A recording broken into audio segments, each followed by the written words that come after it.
ગઈ 27 તારીખે Sarthana police station વિસ્તારમાં સૂર્ય બિલ્ડિંગની અંદર એક બનાવ બનેલ, જેમાં આરોપીએ એની પોતાની પત્ની અને એના 4 વર્ષના બાળકને ગળાના ભાગે ગંભીર ઇજાઓ કરીને મોત નિપજાવેલ અને એના માતા પિતાને બંનેને ગળાના ભાગે ગંભીર ઇજાઓ પહોંચાડેલ હતી અને ત્યારબાદ પોતાની જાતને પણ ઈજા પહોંચાડેલી હતી. આજ દિન સુધી આરોપી પોતાની જાતને ઈજા કરેલ હોય હોસ્પિટલાઇઝ હતો. કાલે હોસ્પિટલમાંથી રજા આપી અને ગઈ રાત્રે એમને એરેસ્ટ કરીને અત્યારે રિકન્સ્ટ્રક્શન પંચનામા માટે એના ઘરે આવેલા છીએ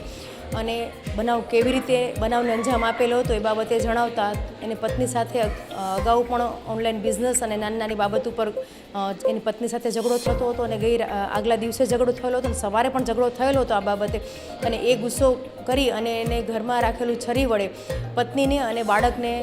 ગંભીર ઇજાઓ પહોંચાડીને મોત નિપજાવેલ. ત્યારબાદ માતા પિતાને હવે મારે પણ નહીં જીવવું ને ઘરના કોઈને જીવવા નથી દેવા